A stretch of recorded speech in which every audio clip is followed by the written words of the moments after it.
எல்லாத்தையும் என்னால செய்ய முடியும், என்னால மட்டும் செய்ய முடியும்டா, நான் இருக்கேன்டா அப்படின்னு சொன்னா அது மேஷம்.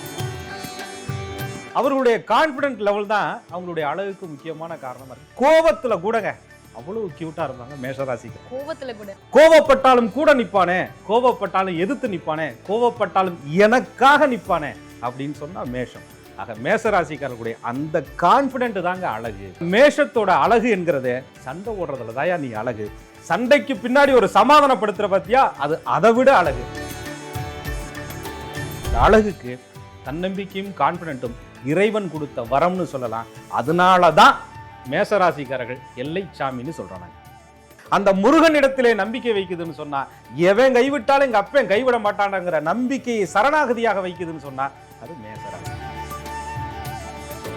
கான்ஃபிடென்ட்ன்ற குணத்தை வச்சிருக்கக்கூடிய மேஷராசிக்கு எந்த கலர் ட்ரெஸ் போட்டா அவங்க செய்யற எல்லாமே பாசிட்டிவா அப்படி எல்லா சைடுலுமே அழகா அமையும். கான்ஃபிடென்ட்டுக்கு சொந்தக்காரர்களான மேஷராசிக்காரர்களுக்கு கருப்பை போடும்போது உன் கருத்தை கூட சொல்றது உனக்கு முடியாதியா. இவங்கள்ட்ட கோபம், எரிச்சல், தாமதம், தடைகள், நிதானமின்மை இதெல்லாம் அதிகமா.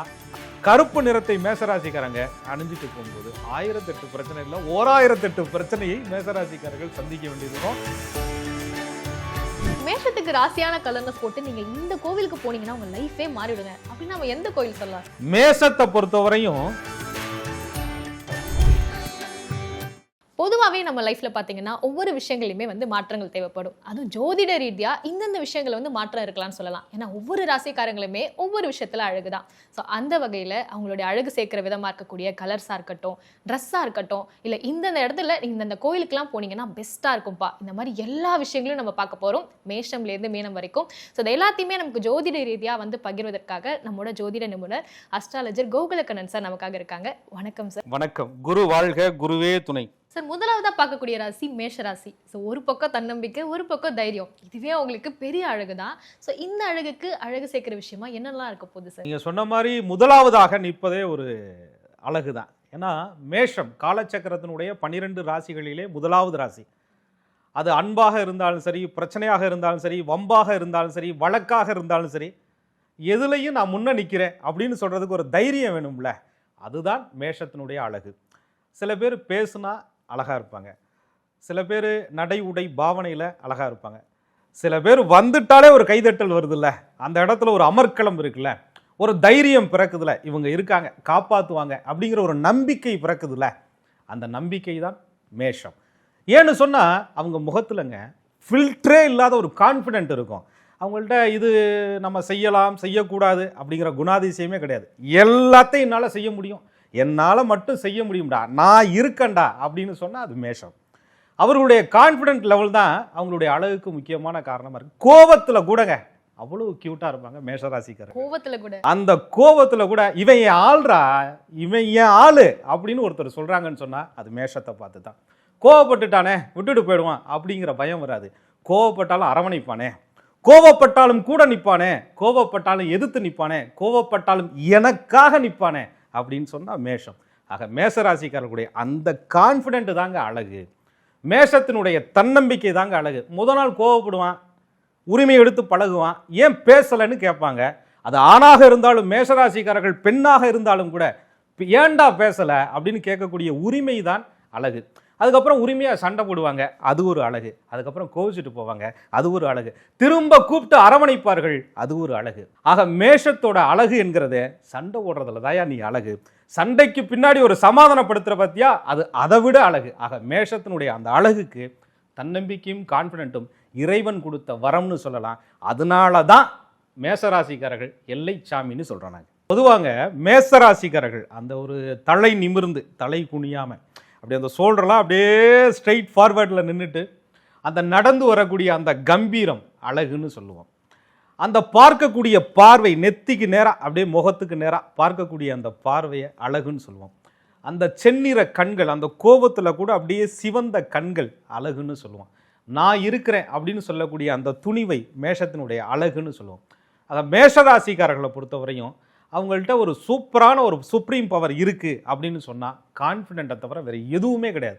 எதுவுமே இல்லைனாலும், எதுவுமே அவர்களுக்கு இல்லைனாலும், பணமும் இல்லைனாலும், எந்த உறவுகள் இல்லைனாலும், எந்த சூழ்நிலையிலும் தன்னுடைய தன்னம்பிக்கையை வைத்து ஒரு ராசி முன்னேறுதுன்னு சொன்னால் அது மேசராசி. ஆனால் ஒரு ஆள் மேலே நம்பிக்கை வைக்குதுன்னு சொன்னா, அந்த முருகனிடத்திலே நம்பிக்கை வைக்குதுன்னு சொன்னா, எவன் கைவிட்டாலும் எங்கள் அப்பன் கைவிட மாட்டான்ங்கிற நம்பிக்கையை சரணாகதியாக வைக்குதுன்னு சொன்னா அது மேசராசி.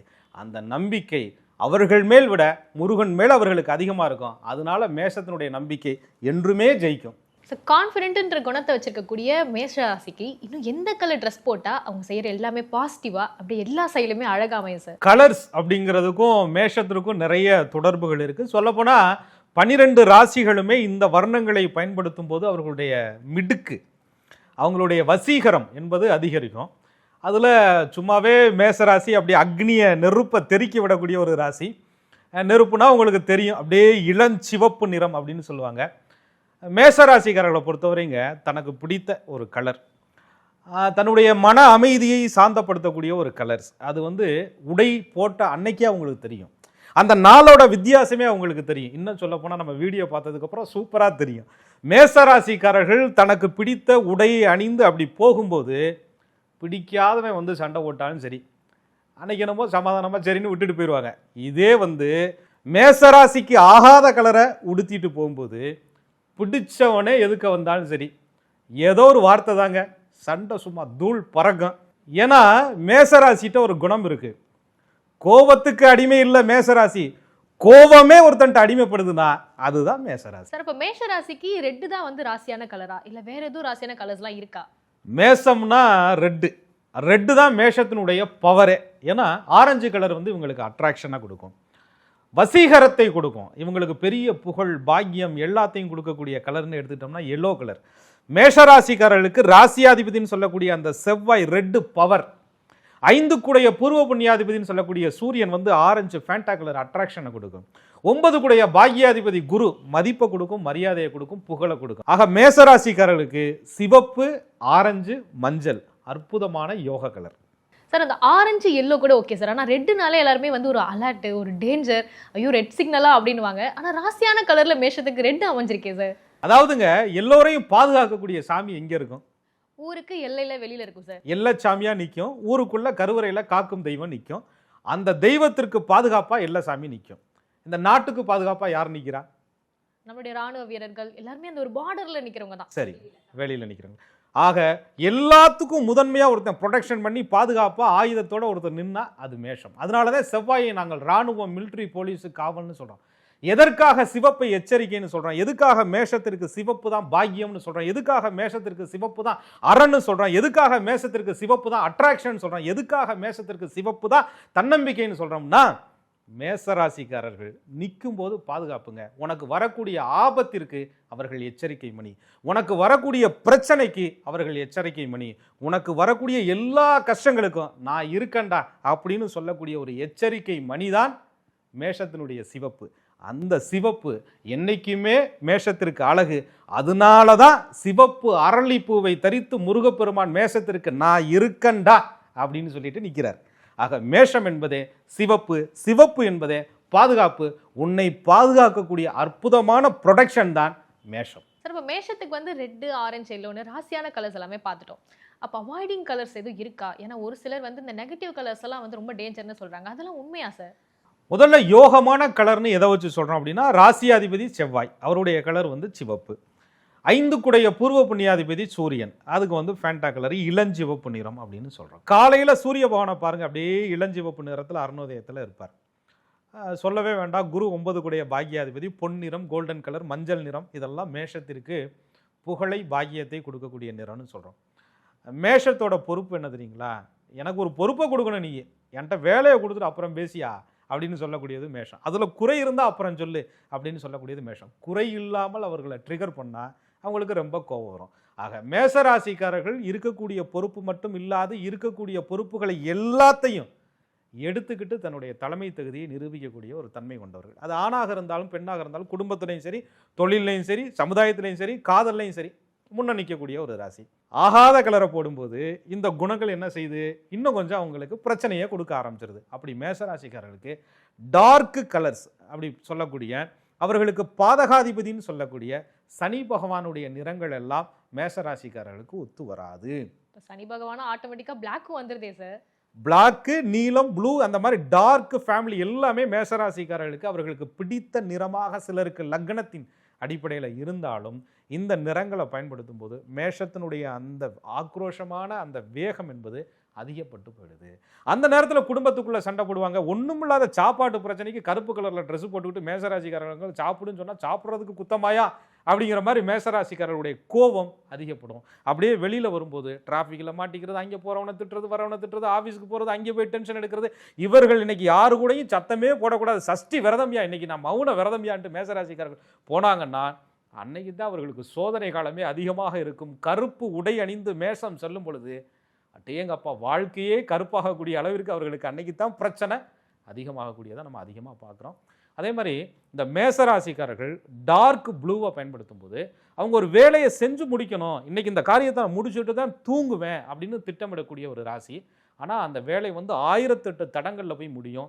ஆரம்பிக்கும் போதே பிரச்சனையாக வரும், ஆரம்பித்து முடிக்க போகும்போது அதை விட பிரச்சனையாக வரும். சில பேருக்கு முடிஞ்ச விஷயம் திரும்ப செய்யக்கூடிய சூழலில் உருவாக்கும். ஆக மந்தத்தன்மையை, தேக்கத்தன்மையை, பிரச்சனைகளை அந்த கருப்பு நிறம் என்பது மேசராசிக்காரர்களுக்கு சனி பகவானுடைய வர்ணமாக இருப்பதால், மேஷத்திற்கு சனி பாதகாதிபதியாக இருப்பதால் மேசராசிக்காரர்களுக்கு கருப்பு ஆகவே ஆகாது அப்படின்னு சொல்றாங்க. சார், மேஷராசிக்காரங்களுக்கு இந்த ஆகாத கலர்ஸ்ல கருப்பு கூட ஓகே சார். ஆனால் அந்த டார்க் ப்ளூலாம் போட்டுட்டு நிறைய பேர் இன்டர்வியூக்குலாம் அந்த ஃபார்மட்டாகவே வச்சிருப்பாங்க. ஏன் நம்ம ஒரு நல்ல விஷயமா எடுத்துக்கூடிய ரிசப்ஷனில் அந்த கோட் போடுறதா இருக்கட்டும், நிறைய பேருக்கு வந்து அந்த டார்க் ப்ளூ வந்து அடிக்கடி யூஸ் பண்ணுற கலராக இருக்கு. அப்படி இருக்கும்போது அந்த சுச்சுவேஷன் எப்படி சார் அமையும்? இன்டர்வியூவில் போய் பெர்ஃபார்ம் பண்ணுறதுக்கு முன்னாடி இன்டர்வியூக்கே போகிறதுக்கு 1008 பிரச்சனை வரும். அந்த சட்டையை போட்டோன்னே அப்போ தான் வீட்டில் சாப்பிட்டு போன்னு சொல்லுவாங்க, அப்போ தான் சிக்னலில் போடுவாங்க, அப்போ தான் போகிற வழியில் எவனா தெரிஞ்சவங்க மறைச்சிக்கிட்டு அட்ரஸை சொல்லிட்டு போன்னு சொல்லுவாங்க. ஆக மேசராசிக்காரர்களுக்கு அந்த நீல நிறத்தை பயன்படுத்தும் பொழுது இன்டர்வியூவில் ஜெயிக்கிறது அப்புறம் இருக்கட்டும், இன்டர்வியூக்கு போகிறதுக்கே 1008 பிரச்சனை வந்து நிற்கும். அதை போல் ஆன்சர் வந்து தொட்டக்குழி வரை வரும், அதுக்கப்புறம் சொல்கிறதுக்கு வராது. இதை சொல்லுவோமா அதை சொல்லுவோமான்னு. கான்ஃபிடென்ட்டுக்கு சொந்தக்காரர்களான மேசராசிக்காரர்களுக்கு கருப்பை போடும்போது உன் கருத்தை கூட சொல்கிறதுக்கு உனக்கு முடியாதியா அப்படிங்கிற மாதிரி இருக்கும் மேசராசிக்காரர்களுக்கு. ஆக இவங்கள்ட்ட கோபம், எரிச்சல், தாமதம், தடைகள், நிதானமின்மை இதெல்லாம் அதிகமாக கருப்பு நிறத்தை மேசராசிக்காரங்க அணிஞ்சிட்டு போகும்போது 1008 பிரச்சனை இல்லை, 1008 பிரச்சனையை மேசராசிக்காரர்கள் சந்திக்க வேண்டியது வரும். அதை விட நீங்கள் சொன்ன மாதிரி ஃபெஸ்டிவல்லாம் மேசத்திட்ட ஒரு குணம் உண்டு, வாசலில் நின்றுக்கிட்டே வான்னு கூப்பிடணும். உள்ளே வந்ததுக்கு அப்புறமா நீ பார்க்காத மாதிரியே நின்றுக்கிட்டு இருக்கீன்னு வச்சுக்கவே, சொல்லாமல் கொள்ளாமல் மொய் எழுதிட்டு வந்துக்கிட்டே இருப்பாங்க. ஆக மேசராசிக்காரர்களுக்கு இன்முகத்தோடு வரவேற்கணும், நீ சாப்பிடுன்னு சொல்லணும், நில்லியான்னு சொல்லணும், பேசணும். இது மேஷத்தினுடைய குணம். இந்த கருப்பு ட்ரெஸ் போட்டு போன அன்னைக்கு மேசராசிக்காரர்களை கண்ணு முன்னாடி பார்ப்பாங்க, பார்க்காத மாதிரியே ஒதுக்கி போயிடுவாங்க, வான்னு கேட்க மாட்டாங்க. அது வீட்டுக்கு வந்து ட்ரிகர் பண்ணி என்னுடைய என்ன இமேஜ் என்ன அப்படின்ற அளவுக்கு மேசராசிக்காரர்கள் அப்படியே தவிச்சிருவாங்க. அதுலேருந்து வெளியில் வர்றதுக்கு பல நாள் ஆகும். இதே மஞ்சள் நிற உடையையோ, ஆரஞ்சு நிற உடையையோ, சிவப்பு நிற உடையையோ மேசம் அணிந்து கொண்டு அப்படியே போகும் பொழுது வாசல் என்னங்க, வாசலுக்கு வெளியிலேயே கியூ நிற்கும் நடந்து வர்றதை பார்த்து. ஆணாக இருந்தாலும் பெண்ணாக இருந்தால் அப்படி ஒரு அம்சம் இந்த 3 கலரில் அவங்களுக்கு துடுக்கா தெரியும். நீ எவ்வளவுதான் கான்ஃபிடென்ட்டான ஆளாக இருந்தாலும் உன் கான்ஃபிடென்ட்டை குறைக்கிறதுக்குனே கருப்பு நிறம் என்பது மேசராசிக்காரர்களுக்கு சதிராட்டம் செய்யும். சார், மேஷராசிக்காரங்களுக்கு கருப்பு இந்த அளவுக்கு அஃபெக்ட் பண்ணுதுன்னா இன்டர்வியூ கூட ஓகே, நம்ம பசங்க வந்து பொறுத்துப்பாங்க. ஆனால் ஒரு பக்கம் லைஃப் மேட்டர்னு சொல்லக்கூடிய இந்த லவ்வரை மீட் பண்ண போகும்போது நிறைய பேர் வந்து இந்த பிளாக் கலர்லாம் போகிறாங்க. அந்த சிச்சுவேஷன் எப்படி காமெடியாக முடியுமா இல்லை நெகட்டிவாக அவங்களுக்கு அமைஞ்சிருமா, எப்படி இருக்கும் சார்? அதாவது பழைய பிரச்சனையை திரும்ப ஆரம்பிக்க வந்த மாதிரியே தெரியும். மேசராசிக்காரர்கள் அந்த ஆகாத கலரை அனுபவிச்சு கொண்டு ஒரு லவரையோ காதலை ஏதோ பார்க்க போகிறாங்கன்னு வச்சுக்கோங்களேன், போன பிரச்சனை திரும்பி வந்துடும். இவங்க நடந்தாலே சூடு வரும், பேசுனா சண்டை வரும், அதுக்கப்புறம் அதுக்கு பின்னாடி நியாயம் இருக்கும். ஆனாலும் கூட இவர்களுடைய நியாயத்தை அவர்களுக்கு எடுத்து சொல்ல முடியாத ஒரு சூழலில் இவங்க தள்ளப்படுவாங்க. கோபம் அதிகரிக்கும், கடைசியில் வாக்குவாதத்தில் முடியும், சொல்ல வந்ததை சொல்லாமல் இருப்பாங்க. அதுக்கப்புறம் ஒரு கட்டத்தில் நம்ம பேசவே வேண்டாம்னு அமைதியாக இருப்பாங்க. 5 நிமிஷம் கூட இவங்களால பேசாமல் இருக்க முடியாது. திரும்ப திரும்ப பிரச்சனை ட்ரிகர் ஆகி அமைதியாக இருக்கணும்னு நினைச்ச மேசராசிக்காரர்கள் பெரிய ஆர்ப்பாட்டம் பண்ணிட்டு வீட்டுக்கு அழுகையோடு வர்ற மாதிரி அல்லது அழுக வச்சுட்டு வர்ற மாதிரி, எனக்கு தெரிஞ்சு நிறைய மேசராசிக்காரர்கள் அழுக வச்சுட்டு வர்ற மாதிரி தான் சூழல்களை அந்த நிறம் என்பது அவர்களுக்கு உருவாக்கும். ஸோ ட்ரெஸ் கலர்ஸ் எல்லாமே நம்ம பார்த்தோம் சார். இது வந்து அவாய்டிங் கலர்ஸ் பார்த்துட்டோம், ராசியான கலர்ஸ்லாம் பார்த்துட்டோம். இப்போ நிறைய பேர் இப்போ இருக்க ட்ரெண்டிங் ஏற்ற மாதிரி எங்கே தொட்டாலுமே இந்த பிளாக். ஸோ மேஷராசிக்காரங்களுக்கு நிறைய ஃபேவரட் கலராகவும் இருந்திருக்கும். ஸோ பொருளில் வந்து நம்ம பிளாக் கலர் யூஸ் பண்ணலாமா மேஷராசிக்காரங்க? பொருளை வந்து கோவத்தில் அந்த பொருளை போட்டு உடச்சு, எனக்கு தெரிஞ்சு நிறைய மேசராசிக்காரர்கள் கருப்பு நிற ஃபோன் வச்சுருக்கவங்களாம் அதிக கிராச்சஸோடு இருக்கும். என்னையா அப்படின்னு கேட்டால் இதை விட வாழ்க்கையில் நிறைய கிராச்சஸ் இருக்குதியா, அதையா கோவம் இருப்பதெல்லாம் ஃபோனை போட்டு உடச்சிக்கிட்டு இருக்கேன், அம்புட்டு காசாயா வச்சுருக்க ஃபோன் வாங்குற அளவுக்குன்னு கேட்குற மாதிரி மேசராசிக்காரர்கள் கோபத்தை கையில் இருக்கும் பொருள்கள் மேலே காட்டுவாங்க. இதை விட மேசத்தில் ஒரு குணம் இருக்குங்க, இந்த இந்த ஆகாத ட்ரெஸ்ஸை போட்டு போய் சண்டை இழுத்துட்டு வந்து அதுக்கப்புறம் சமாதானப்படுத்துறேன்னு அடுத்த நாள் பச்சை நிறத்தை போட்டு போய் அப்படியே நம்ம பெரிய வந்து பச்சை கொடி காட்டுறாங்களாம் பிரச்சனைக்கு அப்படின்ட்டு போவாங்க. அது வேணா எப்படி இருக்கும்னா, மேசராசிக்கு 6க்கு அதிபதி புதன் பகவானுடைய நிறம் என்பது பச்சை, மேசத்திற்கு ஆகாத நிறம். அதை மேசராசிக்காரர்கள் போட்டுட்டு போய் பச்சை கொடி காட்டுறேன் சமாதானப்படுத்துறேன்னு போய் நிற்கும்போது என்ன என்னைக்கு இல்லாமல் புதுசாக வந்து நடிக்கிற அப்படின்னு ட்ரிகர் பண்ணி விட்டுருவாங்க. அப்போ மேசராசிக்காரர்களுக்கு அப்போ இவ்வளோ நாள் நான் வந்து உன்ட்ட நடிச்சுக்கிட்டா இருந்தேன் அப்படின்னு கேட்டு அது இன்னும் கொஞ்சம் பிரச்சனையை தூண்டி விடும். பச்சை கொடி காட்டுறேன்னு நினச்சி பச்சை நிற ஆடையை மேசராசிக்காரர்களை அனுபவிச்சுக்கிட்டு படுற பாடு இருக்குது. கிளிப்பச்சை கலர் கூட இவர்களுக்கு பயங்கரமான தொந்தரவை கொடுக்கக்கூடிய வர்ணமாக மேசராசிக்காரர்களுக்கு சில நேரங்களில் அமைஞ்சு விடும். ஆக மேசராசிக்கு ஆகாத கலர் அப்படின்னு சொல்லும்போது கருப்பு, ப்ளூ, பச்சை இந்த வர்ணங்கள் மேசத்திற்கு பாடாப்படுத்தும். சார், மேஷத்துக்கு ராசியான கலர்னு சொல்லக்கூடிய அந்த சிவப்பு, ஆரஞ்சு, எல்லோ, ஸோ இதில் ஏதோ ஒரு கலரை போட்டு நீங்கள் இந்த கோவிலுக்கு போனீங்கன்னா உங்கள் லைஃபே மாறிவிடுங்க அப்படின்னு நம்ம எந்த கோவில் சொல்லலாம் சார்? மேசத்தை பொறுத்தவரையும் அக்னி தத்துவம் பெற்ற ராசி அப்படின்னு சொல்கிறோம். மேசத்திட்ட ஒரு கோபம் இருக்குங்க. நான் சொல்கிற கோவிலுக்கு போகும்போது அந்த கோபம் என்பது மேஷத்திற்கு தைரியமாக மாறும், தன்னம்பிக்கையாக மாறும். மேசத்திட்ட ஒரு அவசரம் இருக்குது. அந்த அவசரம் என்பது மேஷத்திற்கு நான் சொல்கிற கோவிலுக்கு போகும்போது தீர்மானமாக மாறும். மேசத்திட்ட ஒரு தீ இருக்கு. திருவண்ணாமலை போகும்போது மேசராசிக்காரர்கள் தீபமாக மாறுவார்கள். அந்த கார்த்திகேயனுடைய அம்சம் பெற்ற மேசராசிக்காரர்கள் திருவண்ணாமலை போகும் பொழுது கார்த்திகை தீபமாகவே மாறிவிடுவார்கள். கோடான கோடி பேர் கொண்டாடக்கூடிய அந்த தீபத்தை போன்று மேசராசிக்காரர்களுடைய வாழ்க்கையில தீயதெல்லாம் அவர்களை விட்டு அக்னி ஸ்தலம் போகும் பொழுது மேசராசிக்காரர்களுக்கு அந்த வாழ்வு என்பது வெளிச்சமாக மாறும். சார், மேஷராசிக்காரங்க இந்த கோபம் சார்ந்தவங்க தானே சார்? அப்போ அந்த அக்னின்றது கோபத்தை தானே குறிக்குது. மேசராசிக்காரர்களுடைய அந்த தீயே சமாளிக்கும். மேசராசிக்காரர்களுடைய தீயதை அந்த சிவனே சமாளிப்பார். மேசராசிக்காரர்களுடைய அந்த தீபம் சக்தியாக மாறி ஜோதியாக மாறி உலகெங்கும் பிரகாசிக்கக்கூடிய ஒரு தீப சுடராக மேசராசிக்காரர்கள் அக்னி ஸ்தலம் போகும்போது அவங்களுடைய கோபம், அவங்களுடைய தைரியம், அவர்களுடைய தன்னம்பிக்கை, அவர்களுடைய விடாமுயற்சி எல்லாமே பாசிட்டிவா மாறுங்க. சார், ஒரு சிலர் வந்து பாத்தீங்கன்னா மேஷராசிக்காரங்க செய்யாத தப்புக்கு வந்து அந்த பலன் அனுப்பிச்சிட்டு இருப்பாங்க. ஸோ அவங்களுக்கு வந்து எந்த விதமான கோயில் வந்து நம்ம சொல்றோம்? மேசங்கிற கோபத்தை கட்டுப்படுத்துவதற்கு ஒரு குளிர்ச்சி தேவை. அக்னியை எது கட்டுப்படுத்தும்? ஒரு குறிப்பிட்ட எல்லை வரை அக்னியை கட்டுப்படுத்துவது நீர் சமநிலைப்படுத்தும், நீர் கட்டுப்படுத்தும்னு சொல்லுவாங்க. திருவானைக்காவல் ஜம்புகேஸ்வரர் கோவில், அகிலாண்ட ஈஸ்வரி அம்மனுடைய கோவில் நீர் ஸ்தலம். மேஷராசிக்காரர்களுடைய கோபத்தை, அவர்கள் மேல் ஏற்படக்கூடிய பொறாமையை, அவர்களுக்கு வரக்கூடிய கெட்ட சக்திகளை மேஷராசிக்காரர்களுக்கு தடுத்து நிறுத்தி கட்டுப்படுத்தி மேஷத்தினுடைய உஷ்ணத்தை கட்டுப்படுத்தி மேஷத்தை சமநிலைப்படுத்தி மேஷத்தினுடைய வாழ்வில் ஒரு சந்தோஷத்தை கொடுக்கக்கூடிய ஒரு அற்புதமான கோவில்னு சொன்னால் ஜம்புகேஸ்வரர் கோவில், திருவானைக்காவல் அகிலாண்ட ஈஸ்வரி அம்மன் கோவில். ஆக அக்னியினுடைய கோபமான அந்த மேஷராசிக்காரர்களுக்கு கோபத்தை சமநிலைப்படுத்த திருவானைக்காவலும், இவர்களுடைய தைரியத்தையும் தன்னம்பிக்கையும் அதிகப்படுத்த திருவண்ணாமலை சிவபெருமானும் மேஷத்திற்கு உகந்த கோவிலாக பஞ்சபூதத்தில் சொல்கிறோம். ஸோ ஒரு பக்கம் திருவண்ணாமலை, ஒரு பக்கம் திருவானைக்காவல். ஸோ இந்த நீரும் நெருப்பும் வந்து இவங்க சமமாக கையில் எடுத்துட்டால லைஃப் வந்து சூப்பராக இருக்குன்னு சொல்கிறீங்க. நிச்சயமா. இந்த எபிசோடில் மேஷராசிக்காரங்களுக்கு எந்தெந்த கலர்லாம் வந்து இன்னும் அவங்களை அழகாக காட்ட போகுது, எந்தெந்த கலர்லாம் அவங்க அவாய்ட் பண்ணணும், ஸோ இந்த கலர்லாம் நீங்கள் தெரிஞ்சுக்கோங்கன்றதுல நிறைய விஷயம் நம்ம பேசணும். அது மட்டும் இல்லாமல் எந்தெந்த கோவில்களுக்கு வந்து அவங்களுக்கு ரொம்ப சிறப்பாக அமையும் உங்கள் வாழ்க்கைன்றதையும் ரொம்ப அழகாக சொன்னீங்க சார். ஸோ அடுத்த எபிசோடில் ரிஷப ராசிக்காரங்களுக்கு எப்படி இருக்குன்றதை பார்க்கலாம் சார். நன்றி. நன்றி. குரு வாழ்க, குருவே துணை.